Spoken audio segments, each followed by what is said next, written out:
Hi hello ಎಲ್ರಿಗೂ ನಮಸ್ಕಾರ. Welcome back to Bhagya creation. ಯಾರ್ಯಾರು ಹಾಗೆ ನಮ್ಮ ಚಾನಲ್ ನೋಡ್ತಾ ಇದ್ದೀರಾ ದಯವಿಟ್ಟು ಸಬ್ಸ್ಕ್ರೈಬ್ ಮಾಡ್ಕೊಳ್ಳಿ. ನನ್ನ ವಿಡಿಯೋ ಇಷ್ಟ ಆದರೆ ಒಂದು ಲೈಕ್ ಕೊಡಿ. ನಾನಿವತ್ತು ಕಜ್ಜಾಯ ಹೇಗೆ ಮಾಡೋದು ಅಂತ ತೋರಿಸ್ತಾ ಇದ್ದೀನಿ. ಇದರಲ್ಲೇ ಇನ್ನೂ ಒಂದು ರೀತಿಯೂ ಮಾಡ್ಬೋದು, ಬಟ್ ಅದನ್ನು ಇನ್ನೊಂದು ಸಲ ತೋರಿಸ್ತೀನಿ. ಅದು ಇನ್ನೂ ತುಂಬ ರುಚಿಯಾಗಿರುತ್ತೆ. ಇದು ಬೇಗ ನಿಮಗೆ ಫಾಸ್ಟಾಗಿ ಈ ಹಬ್ಬಗಳಲ್ಲಿ ಟೈಮ್ ಇರಲ್ಲ, ಹಾಗಾಗಿ ಮಾಡ್ಕೊಳ್ಳೋದಕ್ಕೆ ನೋಡಿ. ಆ ಗ್ಲಾಸಲ್ಲಿ ನಾನು 1 ಗ್ಲಾಸಷ್ಟು ಅಕ್ಕಿನ ನಾನು ನೆನೆಸಿಟ್ಟಿದ್ದೆ. ಅಂದರೆ ನಿನ್ನೆ ಬೆಳಿಗ್ಗೆನೇ ನಾನು ನೆನೆಸಿಟ್ಟಿದ್ದೆ. ನಾಳೆ ಬೆಳಿಗ್ಗೆ ನೆನ್ನೆ ನೆನೆಸಿದ್ರೆ ಇವತ್ತು ಮಾಡಬೇಕು. ಆ ರೀತಿ ಒಂದೇ ದಿವಸ ನೆನೆಸ್ಬಿಟ್ಟು ಮಾಡ್ಬೋದು. ಮೂರು ದಿವಸ ನೆನೆಸಿ ಅದನ್ನು ನೀರು ಚೇಂಜ್ ಮಾಡ್ದಲೆ ಮತ್ತು ಇನ್ನೂ ಒಂದು ನೆನೆಸಿದ್ರು ಅಕ್ಕಿ ಒಂಥರ ಸ್ಮೆಲ್ ಬರುತ್ತೆ, ಅದು ನಮ್ಗೆ ಇಷ್ಟ ಆಗಲ್ಲ. ಹಾಗಾಗಿ ಆಟೋಮೆಟಿಕ್ಕಾಗಿ ನಿಮಗೆ ಒಂದೇ ದಿವಸದಲ್ಲಿ ಮಾಡ್ಕೋಬೋದು. ನಿಮ್ಗೆ ಅಷ್ಟು ಟೈಮ್ ಇಲ್ಲ ಅಂದರೆ ನೀವು ನೈಟ್ ನೆನೆಸ್ಬಿಟ್ಟು ಬೆಳಗ್ಗೆ ಎದ್ದು ಆರಾಮಾಗಿ ಮಾಡ್ಕೋಬೋದು. ತುಂಬ ಚೆನ್ನಾಗಿ ಬರುತ್ತೆ. ಜಾಸ್ತಿ ಟೈಮ್ ಇಲ್ಲ ಅಂದಾಗ ಈ ರೀತಿ ತುಂಬ ಈಸಿಯಾಗಿ ಸ್ವಲ್ಪ ಕ್ವಾಂಟಿಟಿಲಿ ಮಾಡ್ಕೋಬೋದು. ಇವಾಗ ನಾನು ನೀರನ್ನು ಎಲ್ಲ ಚೆಲ್ಬಿಟ್ಟು ನೀರೆಲ್ಲ ಸೋಸ್ಬಿಟ್ಟು ಇಲ್ಲಿ ಒಂದು ಬಿಳಿ ಬಟ್ಟೆಯಲ್ಲಿ ಸ್ವಲ್ಪ ಒಂದು 5 ನಿಮಿಷ ಆರಾಕಿದ್ದೀನಿ. ಯಾಕೆಂದರೆ ನೀರಿನಂಶ ಇರುತ್ತಲ್ಲ ಸ್ವಲ್ಪ ಹೋಗಲಿ ಅಂತ. ಮತ್ತು ಈಗ ಅದನ್ನೆಲ್ಲನ ಸ್ವಲ್ಪ ಹಾಗೆಯೇ ಈ ರೀತಿ ಒರೆಸ್ತಾ ಇದ್ದೀನಿ. ಅಂದರೆ ಸ್ವಲ್ಪ ನೀರೆಲ್ಲ ಇಳ್ಕೊಳ್ಳಿ ಅಂತ. ಒಂದು ಕಾಟನ್ ಬಟ್ಟೆ ಅಥವಾ ಟವಲ್ಲು ಇದ್ರೂ ಆಯಿತು. ಇವಾಗ ಚೆನ್ನಾಗಿ ಈ ರೀತಿ ಸ್ವಲ್ಪ ನೀರಿನಂಶ ಎಲ್ಲ ಹೋಗಲಿ ಅಂತ. ಅಂದರೆ ಫುಲ್ಲು ನೀವು ಒಣಗಿಸ್ಲೂಬಾರ್ದು, ನೀರು ಸಹ ಫುಲ್ಲು ಡ್ರೈಯೂ ಆಗಿರಬಾರ್ದು.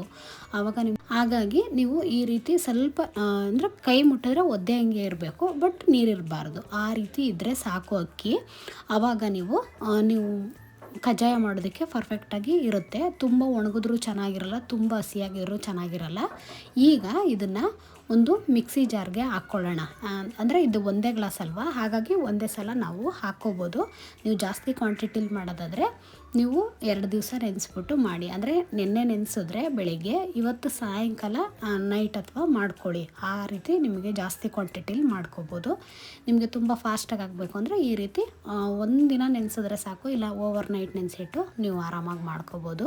ಇವಾಗ ನಾನು ಇದು ಅಕ್ಕಿನ ನೀರನ್ನ ಎಲ್ಲ ತೆಗ್ದಿದ್ದೀನಿ, ಸ್ವಲ್ಪ ಡ್ರೈ ಆಗಿದೆ. ಈಗ ಒಂದು ಜಾರ್ಗೆ ಹಾಕೋತಾ ಇದ್ದೀನಿ.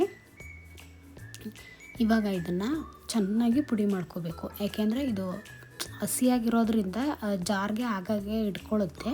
ಸ್ವಲ್ಪ ಮಿಕ್ಸಿ ಆನ್ ಆ್ಯಂಡ್ ಆಫ್ ಮಾಡಿಕೊಂಡು ಒಂದು ಸ್ವಲ್ಪ ಅದಕ್ಕೆ ಮಿಕ್ಸ್ ಮಾಡಿ ನೀವು ಪುಡಿ ಮಾಡ್ಕೋಬೇಕು. ಆವಾಗ ನಿಮಗೆ ಈ ರೀತಿ ಹಿಟ್ಟು ಬರುತ್ತೆ. ಈಗ ಇದನ್ನು ಜಲಿಸ್ಕೊಳ್ಳೋಣ. ಅಂದರೆ ಅದು ಫುಲ್ ಪರ್ಫೆಕ್ಟಾಗಿ ನುಣ್ಣಗಾಗಿರಲ್ಲ.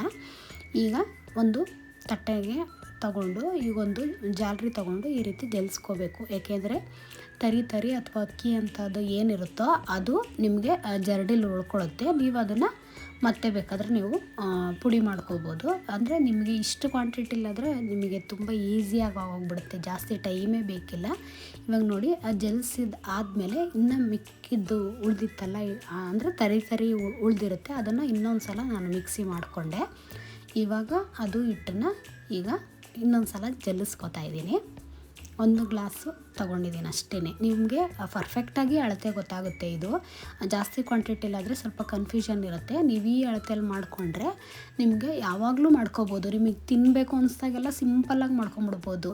ನಾಳೆ ತಿನ್ನಬೇಕು ಅಂದರೆ ಇವತ್ತೇ ನೀವು ಅಕ್ಕಿ ನೆನೆಸ್ಕೊಂಡ್ರೆ ಆಗೋಯ್ತು, ಬೇಗನೆ ಮಾಡ್ಬೋದು. ನಾಳೆನೇ ಮಾಡ್ಕೊಂಡು ತಿಂದ್ಬಿಡ್ಬೋದು. ಆ ರೀತಿ ಇರುತ್ತೆ. ಇವಾಗ ಹಬ್ಬ ಬೇರೆ ಅಲ್ವಾ, ಹಾಗಾಗಿ ಲಕ್ಷ್ಮಿಗೆ ಕಜ್ಜಾಯ ಎಲ್ಲ ಮಾಡ್ತಾರೆ. ಹಾಗಾಗಿ ನಾನು ಸಿಂಪಲ್ಲಾಗಿ ಮಾಡೋದು ತೋರಿಸ್ತಾ ಇದ್ದೀನಿ. ಇನ್ನೊಂದು ಥರದ್ದು ಅದಂತೂ ನೀವು ಕಳೆದೇ ಹೋಗ್ತೀರಾ, ಅಷ್ಟು ಟೇಸ್ಟಿಯಾಗಿರುತ್ತೆ. ಇವಾಗ ಸದ್ಯಕ್ಕೆ ಈಸಿಯಾಗಿ ಈ ಹಬ್ಬಗಳಲ್ಲಿ ಕೆಲಸ ಇರುತ್ತಲ್ವ, ಹಾಗಾಗಿ ಈ ಥರ ಮಾಡ್ಕೊಳ್ಳೋಣ. ಇವಾಗ ಗ್ಯಾಸ್ ಹಚ್ಚಿ ಒಂದು ದಪ್ಪ ತಳ ಪಾತ್ರೆ ಇಟ್ಕೊಳ್ಳಿ. ಇವಾಗ ನಾನು ಒಂದು ದಪ್ಪದು ಉಂಡೆ ಬರುತ್ತೆ ನೋಡಿ, ಅಂದರೆ ಡಿಮಾರ್ಟಲ್ಲಿ ಸಿಗುತ್ತಲ್ಲ ಆ ಥರ ಅಲ್ಲ, ಮಾಮೂಲಿ ದಿನಸಿ ಅಂಗಡಿಗಳಲ್ಲಿ ಸಿಗುತ್ತೆ ಒಂದು ನಾರ್ಮಲ್ ಸೈಜ್ ಬೆಲ್ಲ. ಅದನ್ನು ಒಂದು ಉಂಡೆನ ತೊಗೊಂಡಿದ್ದೀನಿ. 1 ಗ್ಲಾಸ್ ಅಕ್ಕಿಗೆ ಅದು ಒಂದು ಉಂಡೆ ಬೆಲ್ಲನ ರೆಡಿ ಮಾಡ್ಕೊಳ್ಬೇಕಷ್ಟೆ. ಅಂದರೆ ಸ್ವಲ್ಪ ಕುಟ್ಬಿಟ್ಟು ಇದನ್ನು ಕರಗಿಸ್ಕೋಬೇಕು. ಮತ್ತು ಇಲ್ಲಿ ನೀರನ್ನು ನೀವು ಜಾಸ್ತಿ ಹಾಕ್ಕೋಬಾರ್ದು. ಅದು ನೋಡಿ, ನಾನು ಕಾಫಿ ಅಥವಾ ಟೀ ಗ್ಲಾಸಲ್ಲಿ ಒಂದು 1/4 ಗ್ಲಾಸಷ್ಟು ಅಷ್ಟೇ ನೀರನ್ನು ಹಾಕಿದ್ದೀನಿ. ಅದನ್ನು ಹಾಕ್ಕೊಂಡ್ರೆ ಸಾಕು, ನಿಮಗೆ ಪರ್ಫೆಕ್ಟಾಗಿ ಬರುತ್ತೆ. ನಿಮಗೆ ಬೆಲ್ಲ ಜಾಸ್ತಿ ಆಯಿತು ಅಂತ ಅನಿಸಿದ್ರೆ ನೀವು ಸ್ವಲ್ಪ ಎತ್ತಿಟ್ಕೊಳ್ಳಿ. ಅಂದರೆ ಒಂದು ಉಂಡೆಲಿ ತುಂಬ ಸ್ವೀಟು ಕೆಲವ್ರಿಗೆ ಇಷ್ಟ ಆಗಲ್ಲ, ಹಾಗಾಗಿ ಅದ್ರಲ್ಲಿ ಸ್ವಲ್ಪ ಎತ್ತಿಟ್ಕೊಳ್ಳಿ. ಇಲ್ಲಾಂದರೆ ಪರ್ಫೆಕ್ಟಾಗಿ ಸ್ವೀಟು ಇರೋಲ್ಲ, ಮತ್ತು ನೀವು ಹಿಟ್ಟಾಕ್ದಾಗ್ಲೂ ಪರ್ಫೆಕ್ಟ್ ಆಗಲ್ಲ. ಹಾಗಾಗಿ ಇವಾಗ ನೋಡಿ, ಚೆನ್ನಾಗಿ ಅದನ್ನು ಅಂದರೆ ಒಂದು ಮೀಡಿಯಮ್ ಉರಿಲಿ ನೀವು ಬೆಲ್ಲನ ಕರಗಿಸ್ಕೋಬೇಕಾಗುತ್ತೆ. ಜಾಸ್ತಿ ಉರಿ ಮಾಡಿಬಿಟ್ರೆ ಅಥವಾ ತೆಳುವಾಗಿರೋ ಪಾತ್ರೆ ಇಟ್ಟಾಗ ತಳ ಸೀದೋಗ್ಬಿಡುತ್ತೆ. ಹಾಗಾಗಿ ನೀವು ಕಡಿಮೆ ಉರಿಲಿ ಈ ರೀತಿ ಬೆಲ್ಲನ ಕರಗೋವರೆಗೂ ತಿರುಗಿಸ್ಕೊಂಡು, ಇವಾಗ ಇದರೊಳಗಡೆ ನಾನು ಸ್ವಲ್ಪ ಅಂದರೆ 1-2 ಟೇಬಲ್ ಸ್ಪೂನಷ್ಟು ಗಸಗಸೆ, 1-2 ಟೇಬಲ್ ಸ್ಪೂನಷ್ಟು ನಾನಿಲ್ಲಿ ಎಳ್ಳು, ಬಿಳಿ ಎಳ್ಳಾದರೂ ಆಯಿತು, ಬ್ಲ್ಯಾಕ್ ಎಳ್ಳಾದರೂ ಆಯಿತು, ನೀವು ಯಾವುದರಲ್ಲಿ ಒಂದು ಯಾವುದಾದ್ರೂ ಹಾಕ್ಕೋಬೋದು. ಮತ್ತು ಇಲ್ಲಿ ಸ್ವಲ್ಪ ಏಲಕ್ಕಿ ಪುಡಿ, ಏಕೆಂದರೆ ಸ್ವೀಟಿಗೆ ಸ್ವಲ್ಪ ಏಲಕ್ಕಿ ಪುಡಿ ಹಾಕಿದ್ರೆ ತುಂಬಾ ಚೆನ್ನಾಗಿರುತ್ತೆ. ಈಗ ಎಲ್ಲ ಮಿಕ್ಸ್ ಮಾಡ್ಕೊಳ್ಳಿ, ಏಕೆಂದರೆ ನಾವು ಮೇಲ್ಗಡೆ ಹಾಕ್ತೀವಿ ಬಟ್ ಅದು ಅಷ್ಟೊಂದು ಕೂರಲ್ಲ. ನಾವು ಈ ರೀತಿ ನಾವು ಪಾಕ ಮಾಡಿದಾಗಲೇ ನೀವು ಹಾಕ್ಕೊಂಬಿಟ್ರೆ ನಿಮಗೆ ಪರ್ಫೆಕ್ಟಾಗಿ ಬರುತ್ತೆ. ಇವಾಗ ನೋಡಿ, ನಾನು ಅದು ಫುಲ್ ಬೆಲ್ಲ ಎಲ್ಲ ಕರಗಿದೆ, ಎಳ್ಳು ಗಸಗಸೆ ಎಲ್ಲ ಹಾಕಿದ್ದೀನಲ್ವ, ಅದೆಲ್ಲ ಮಿಕ್ಸ್ ಆದಮೇಲೆ ಇಲ್ಲಿ ಮಾಡಿಟ್ಕೊಂಡಿರೋ ಅಂಥ ಹಿಟ್ಟನ್ನು, ಇದಿಟ್ಟು ಅಷ್ಟೇ ಹಾರಬಾರ್ದು. ಅಂದರೆ ನಾವು ತಕ್ಷಣ ಜಲ್ಸಿ ರೆಡಿ ಮಾಡ್ಕೋತೀವಲ್ಲ, ಆ ತಕ್ಷಣಕ್ಕೆ ಮಾಡ್ಕೋಬೇಕು. ಹಂಗೆ ಮಾಡ್ಕೊಳ್ಳುವಾಗ ನೀವು ಹಿಟ್ಟನ್ನೆಲ್ಲ ಒಂದು ಸ್ವಲ್ಪ ಗಟ್ಟಿಗೆ ಅದ್ಮೆ ಒಂದು ಕಡೆಯಲ್ಲಿ ಇಟ್ಕೋಬೇಕು. ಆವಾಗ ನಿಮಗೆ ಸ್ವಲ್ಪ ಹಸಿಯಾಗೇ ಇರುತ್ತೆ. ಇದು ಸ್ವಲ್ಪ ಡ್ರೈ ಆದ್ರೂ ನಿಮಗೆ ಕಜ್ಜಾಯ ಕರೆಕ್ಟಾಗಿ ಬರಲ್ಲ. ಹಾಗಾಗಿ ಅದನ್ನು ಹಾಗೇ ಪ್ರೆಸ್ ಮಾಡಿ ಇಟ್ಟಿದ್ದೆ. ಇವಾಗ ಎಲ್ಲಾದರೂ ಒಟ್ಟಿಗೆ ಹಾಕ್ಕೊಂಡಿದ್ದೆ, ಅಂದರೆ ನಾನು ಸ್ವಲ್ಪ ಕಡಿಮೆ ಕ್ವಾಂಟಿಟಿಲಿ ಮಾಡ್ತಾ ಇರೋದ್ರಿಂದ ಎಲ್ಲ ಒಟ್ಟಿಗೆ ಹಾಕ್ಕೊಂಡೆ. ನೀವು ಜಾಸ್ತಿ ಕ್ವಾಂಟಿಟಿಲಿ ಮಾಡುವಾಗ ಸ್ವಲ್ಪ ಸ್ವಲ್ಪ ಹಿಟ್ಟನ್ನು ಹಾಕ್ಕೊಂಡು ಈ ರೀತಿ ತಿರುಗಿಸ್ಕೋಬೇಕಾಗುತ್ತೆ. ಈಗ ನೋಡಿ, ಈ ರೀತಿ ಎಲ್ಲ ಮಿಕ್ಸ್ ಮಾಡ್ಕೊತಾ ಇದ್ದೀನಿ. ಈಗ ಚೆನ್ನಾಗಿ ಮಿಕ್ಸ್ ಆಗಬೇಕು, ಸಣ್ಣ ಉರಿ ಮಾಡ್ಕೋಬೇಕು. ಜಾಸ್ತಿ ಉರಿಲಿ ನೀವು ಈ ರೀತಿ ಹಿಟ್ಟನ್ನು ಹಾಕ್ಕೊಂಡು ಮಿಕ್ಸ್ ಮಾಡ್ಕೋಬಾರ್ದು, ಏಕೆಂದರೆ ಬೆಲ್ಲ ಎಲ್ಲ ಕರಗಿರುತ್ತಲ್ವ. ನೋಡಿ, 1 ಗ್ಲಾಸ್ಗೂ ಅದು ತೆಳುವೆ ಆಗ್ತಾಯಿದೆ. ಆವಾಗ ಈ ರೀತಿ ತಿರುಗಿಸ್ಕೊಂಡು ಸಣ್ಣಗೆ ಮಾಡ್ಕೊಂಡು ತಿರುಗಿಸ್ಕೊಳ್ಳಿ. ನಿಮಗೆ ಅಂದರೆ ಹಿಟ್ಟು ಗಂಟು ಇದು ಏನಿರುತ್ತೋ ಅದೆಲ್ಲ ಹೋಗಿ ನಿಮಗೆ ಪರ್ಫೆಕ್ಟು ಅದ ಬರುತ್ತೆ. ಅಕಸ್ಮಾತ್ ಕೆಲವೊಬ್ಬರಿಗೆ ಬರಲ್ಲ ಸ್ಟಾರ್ಟಿಂಗಲ್ಲಿ, ಹಾಗೂ ತೆಳುವಾಗಿಬಿಡುತ್ತೋ ಅಂದಾಗ ನೀವು ರೊಟ್ಟಿಗೆಲ್ಲ ಅಕ್ಕಿನ ತೊಳೆದು ಒಣಗಿಸಿ ಮಿಲ್ ಬಿಡಿಸಿ ಇಟ್ಟಿರ್ತೀರಲ್ವ ರೊಟ್ಟಿಗೆ ಅಂತ, ಆ ಹಿಟ್ಟನ್ನು ಸ್ವಲ್ಪ ಬೇಕಾದ್ರೆ ಹಾಕ್ಕೊಳ್ಳಿ. ಅಕಸ್ಮಾತ್ ನಿಮಗೆ ತೆಳುವಾಗಿ ಹೋಗ್ಬಿಡ್ತು, ಹಾಳಾಗೋಯ್ತು ಅನ್ನೋದೇನು ಬೇಡ, ಸ್ವಲ್ಪ ಲೈಟಾಗಿ ಹಾಕ್ಕೊಂಡು ತಿರುಗಿಸ್ಕೊಂಡ್ರು ನಿಮಗೆ ಪರ್ಫೆಕ್ಟಾಗಿ ಬರುತ್ತೆ. ಇವಾಗ ನೋಡಿ, ನಾನು ಅದನ್ನು ತಿರುಗಿಸಿ ಎತ್ತಿಟ್ಟಿದ್ದೆ, ಅದು ಗಟ್ಟಿ ಆಗಿಬಿಟ್ಟಿದೆ ಇವಾಗ. ಈಗ ಇದಕ್ಕೆ ಸ್ವಲ್ಪ ನಿಮಗೆ ಅಕಸ್ಮಾತ್ ಹಿಟ್ಟು ಜಾಸ್ತಿಯಾಗಿ ಗಟ್ಟಿ ಆಗಿಬಿಡ್ತಾ, ಆವಾಗ ಏನು ಮಾಡಬೇಕು, ಸ್ವಲ್ಪ ನೀರನ್ನು ಚಿಮ್ಕಿಸ್ಕೋಬೇಕು. ಆವಾಗ ನಿಮಗೆ ಅಂದರೆ ಬಿಸಿದ್ರಲ್ಲೇ ಮಾಡಿದ್ರೆ ನಿಮಗೆ ಪರ್ಫೆಕ್ಟಾಗಿ ಬಂದುಬಿಡುತ್ತೆ. ಬಟ್ಟು ಹಾಗೇ ತೆಳುವಾಗಿಬಿಡ್ತು ಅಂದಾಗ ಸ್ವಲ್ಪ ಫ್ರಿಡ್ಜಿಗೆ ಅಥವಾ ಹಾಗೇ ಎತ್ತಿಟ್ಬಿಟ್ಟೆ ಈ ರೀತಿ, ಅಂದರೆ ಅಕ್ಕಿ ಹಿಟ್ಟಲ್ವ ಡ್ರೈ ಆಗೇ ಆಗುತ್ತೆ. ಹಾಗಾಗಿ ಸ್ವಲ್ಪ ಒಂದು ಮೀಡಿಯಮ್ಮಲ್ಲೇ ಇರಬೇಕು, ತೀರಾ ಗಟ್ಟಿ ಮಾಡ್ಕೋಬಾರ್ದು. ಈಗ ಸ್ವಲ್ಪ ನೀರು ಚಿಮ್ಕಿಸ್ಕೊಂಡು ನಾನು ಕಲಿಸ್ಬಿಟ್ಟು ಎತ್ತಿಟ್ಕೊಂಡಿದ್ದೀನಿ. ಇವಾಗ ಗ್ಯಾಸ್ ಹಚ್ಚಿ ಒಂದು ಬಾಣಲಿನ ಇಟ್ಟು ಇಲ್ಲಿ ಎಣ್ಣೆನ ಕಾಯೋದಕ್ಕೆ ಇಟ್ಕೊತಾ ಇದ್ದೀನಿ. ಎಣ್ಣೆನೂ ಅಷ್ಟೇ ಓವರಾಗಿ ಜಾಸ್ತಿ ಉರಿಲಿ ಕಾಯಿಸ್ಬಾರ್ದು, ಒಂದು ಮೀಡಿಯಮ್ಮಲ್ಲಿ ಕಾಯಿಸ್ಕೋಬೇಕಾಗುತ್ತೆ. ಆವಾಗ ನಿಮಗೆ ಕಜ್ಜಾಯ ಸೀದೋಗಲ್ಲ, ಪರ್ಫೆಕ್ಟಾಗಿ ಬರುತ್ತೆ. ಇಲ್ಲ ಅಂದರೆ ತುಂಬ ಸೀದೆ ಹೋಗ್ಬಿಡುತ್ತೆ. ಅಂದರೆ ಇಬ್ಬರಿದ್ದರೆ ಇಂಥ ಕೆಲಸಗಳು ಮಾಡುವಾಗ ತುಂಬ ಈಸಿ ಆಗುತ್ತೆ. ಒಬ್ಬರು ಕಜ್ಜಾಯ ತಟ್ಟಿಬಿಟ್ಟು ಕೊಟ್ಟರೆ ಒಬ್ಬರು ಬೇಯಿಸಿದ್ರೆ ಫಾಸ್ಟಾಗಿ ಆಗೋಗ್ಬಿಡುತ್ತೆ. ನಮ್ಮ ಮನೇಲಿ ಎಲ್ಲ ನಾನೇ ಒಬ್ಬಳೇ ಮಾಡಬೇಕು, ಹಾಗಾಗಿ ನನಗೆ ಒಬ್ಬಳೇ ಮಾಡಿ ಅಭ್ಯಾಸ ಆಗಿಬಿಟ್ಟಿದೆ.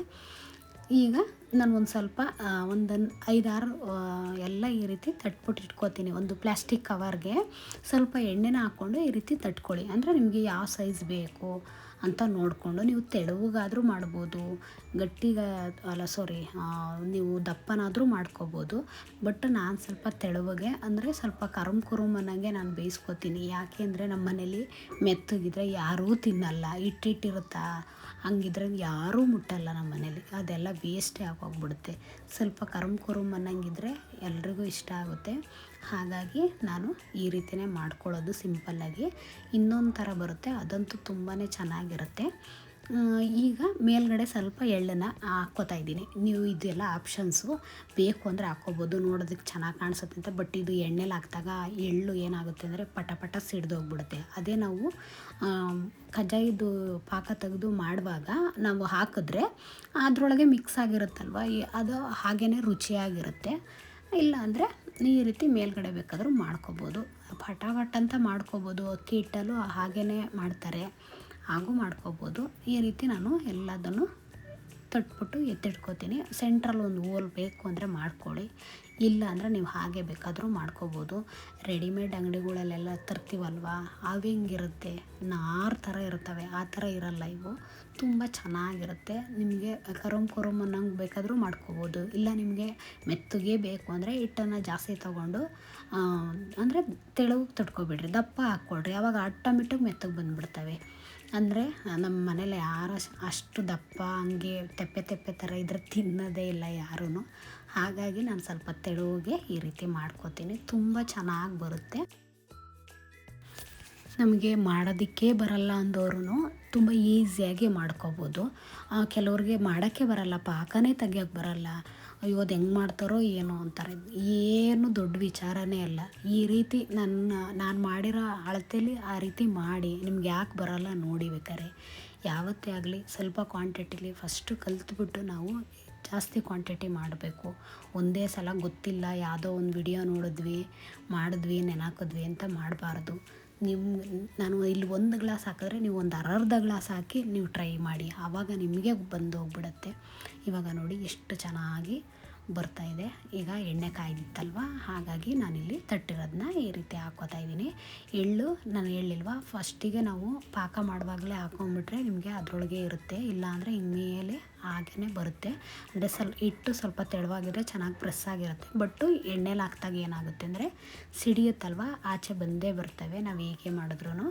ಇವಾಗ ಈ ರೀತಿ ಗೋಲ್ಡನ್ ಕಲರ್ ಬಂದರೆ ಸಾಕು. ಇದನ್ನು ಒಂದು ಜಾಲರಿಯಲ್ಲಿ ಎತ್ಕೊಂಡು ಇದನ್ನು ಸ್ವಲ್ಪ ಎಣ್ಣೆ ಹಾಗೇ ಇಟ್ಟರೆ ತುಂಬ ಎಣ್ಣೆ ಇರುತ್ತೆ. ಇವಾಗ ನೋಡಿ ತೆಗೆದುಬಿಟ್ಟು ಒಂದು ಮರದ್ದು ಸ್ಪೂನಲ್ಲಿ ಈ ರೀತಿ ಪ್ರೆಸ್ ಮಾಡ್ಕೊಳ್ಳಿ. ಆವಾಗ ನಿಮಗೆ ಎಣ್ಣೆ ಏನಿದ್ರೂ ಎಲ್ಲ ಆಚೆ ಬರುತ್ತೆ. ಆವಾಗ ನಿಮಗೆ ಕಜ್ಜಾಯನೂ ನೀಟಾಗಿರುತ್ತೆ, ಫಿನಿಶಿಂಗು ಬರುತ್ತೆ. ಇಲ್ಲಾಂದರೆ ಊದ್ದಂಗೆ ಇರುತ್ತೆ, ಒಂದು ಎಣ್ಣೆ ತುಂಬಾ ಇದ್ಬಿಡುತ್ತೆ. ಹಾಗಾಗಿ ಈಗ ಎತ್ಬಿಟ್ಟು ಮತ್ತು ಇದನ್ನು ಹಾಗೆ ಎಲ್ಲದನ್ನು ಅಷ್ಟೇ ನಾನು ಇದೇ ರೀತಿ ಪ್ರೆಸ್ ಮಾಡ್ಕೊಂಡಿದ್ದೀನಿ. ಆವಾಗ ನಿಮಗೆ ಏನೇ ಎಣ್ಣೆ ಜಾಸ್ತಿ ಕುಡಿದಿದ್ರು ಕಜ್ಜಾಯ ಎಲ್ಲ ಆಚೆ ಬರುತ್ತೆ, ತುಂಬಾ ಚೆನ್ನಾಗಿ ಬರುತ್ತೆ. ನಾನಿಲ್ಲಿ ಅಂದರೆ ಇನ್ನೂ ಒಂದು ಕಜ್ಜಾಯ ಮಾಡುವಾಗ ಒಂದೇ ಸಲ ಜಾಸ್ತಿ ತಟ್ಟಿರೋದನ್ನೆಲ್ಲ ಬಿಟ್ಬಿಟ್ರೆ ನಿಮಗೆ ತೆಗಿಯೋದಕ್ಕೆ ತುಂಬ ಕಷ್ಟ ಆಗುತ್ತೆ. ಏಕೆಂದರೆ ಒಂದೊಂದನ್ನೇ ತೆಗೆದು ಈ ರೀತಿ ಎಣ್ಣೆ ತೆಗೆದು ನಾವು ಇಡಬೇಕಾಗುತ್ತೆ. ಇಲ್ಲಾಂದರೆ ಒಂದೇ ಸಲ ಎಣ್ಣೆ ತೆಗೆದು ಹಾಗೇ ಇಡಬೇಕಾಗುತ್ತೆ. ಇಲ್ಲಾಂದರೆ ಒಂದು ಕಬ್ಬಿಣದ್ದು ಒಂದು ರಾಡ್ ಬಂದರೆ ಅದಕ್ಕೆ ನೀವು ಆ ಓಲ್ಗೆ ಹಾಕ್ಬಿಟ್ಟು ನೀವು ಸೋರ್ಗಟ್ಬೋದು, ಹಾಕಬೇಕಾದ್ರೂ ಮಾಡ್ಬೋದು. ನಿಮ್ಗೆ ಹಿಂಡಕ್ಕಾಗಿಲ್ಲ ಅಂದರೆ ಹಾಗೆಲ್ಲ ಮಾಡೋಕ್ಕೋದ್ರೆ ತುಂಬ ಎಣ್ಣೆ ಇರುತ್ತೆ, ವೇಸ್ಟ್ ಆಗುತ್ತೆ. ಅದರ ಬದಲು ನೀವು ಈ ರೀತಿ ಸಿಂಪಲ್ಲಾಗಿ ಅಂದರೆ 1-2 ಅಡಿ ಇಲ್ಲ 1-2 ಇದ್ದಾಗ ನೀವು ಒಬ್ಬರು ತಟ್ಕೊಟ್ರೆ ಒಬ್ಬರು ಈ ರೀತಿ ಬೇಯಿಸ್ಕೊಂಡು ಮಾಡ್ಬೋದು. 2 ಬೇಯಿಸ್ಕೋಬೇಕು, ಆವಾಗ ನಿಮಗೆ ಪರ್ಫೆಕ್ಟಾಗಿ ಬರುತ್ತೆ. ನೋಡಿ, ಒಂದು ಚೂರು ಒಡ್ಕೊಳಲ್ಲ. ಮತ್ತು ಹಂಗೆ ಎಣ್ಣೆಗೆ ಬಿಟ್ಬಿಟ್ರೆ ಕೆಲವು ಟೈಮ್ ಹಾಗೇ ಹೊರ್ಟೋಗ್ಬಿಡೋದು. ನೀವು ಕಲ್ಲರ್ ನೋಡಿಕೊಂಡು ನೀವು ಬೇಯಿಸ್ಕೋಬೇಕಾಗುತ್ತೆ. ಎಣ್ಣೆ ಜಾಸ್ತಿ ಕಾಯ್ದಿದ್ರೂ ಸೀದೋಗೋ ಚಾನ್ಸಸ್ ಇರುತ್ತೆ, ತೀರಾ ಕಡಿಮೆ ಉರಿ ಇದ್ರೂ ಈ ರೀತಿ ಬೆಂದಿಲ್ದಂಗೆ ಆಗೋಗ್ಬಿಡುತ್ತೆ. ಹಾಗಾಗಿ ನೀವು ನೋಡ್ಕೋಬೇಕು ಒಂದು ಮೀಡಿಯಮಲ್ಲಿ. ಇದು ಪರ್ಫೆಕ್ಟಾಗಿದೆ. ಫಸ್ಟಿದು ಸ್ವಲ್ಪ ಜಾಸ್ತಿ ಎಣ್ಣೆ ಕಾಯ್ದಿತ್ತು, ನಾನೇ ಜಾಸ್ತಿ ಅಂದರೆ ಆ ಥರ ಬೇಯಿಸ್ಬಿಟ್ರೆ ಒಂಥರ ಸೀದಿರೋ ಥರ ಆಗೋಗ್ಬಿಡುತ್ತೆ. ಹಾಗಾಗಿ ಈ ರೀತಿ ಬೇಯಿಸ್ಕೊಂಡ್ರೆ ಸಾಕು, ಗೋಲ್ಡ್ ಕಲರ್ ಬಂದರೆ ಸಾಕು, ಪರ್ಫೆಕ್ಟಾಗಿ ಬೆಂದಿರುತ್ತೆ, ತುಂಬ ಈಸಿಯಾಗಿ ಮಾಡ್ಕೋಬೋದು. ಇವಾಗ ನೋಡಿ, ನಾನು ಒಂದು ಗ್ಲಾಸಲ್ಲಿ ಏನು ಮಾಡಿದ್ನೋ ಅದೆಲ್ಲ ಮಾಡಿಟ್ಟಿದ್ದೀನಿ. ಇಷ್ಟಾಗಿದೆ, ದೊಡ್ಡದಾಗೆ ಮಾಡಿದ್ದೀನಿ, ತುಂಬ ಚೆನ್ನಾಗಿದೆ, ರುಚಿಯಾಗಿದೆ. ನೀವು ಒಂದು ಸಲ ಮನೇಲಿ ಟ್ರೈ ಮಾಡಿ. ಹೀಗೆ ನಮ್ಮ ಚಾನಲ್ನ ಸಪೋರ್ಟ್ ಮಾಡಿ, ಸಬ್ಸ್ಕ್ರೈಬ್ ಮಾಡ್ಕೊಳ್ಳಿ, ಶೇರ್ ಮಾಡಿ, ಕಮೆಂಟ್ ಮಾಡಿ. Thank you for watching.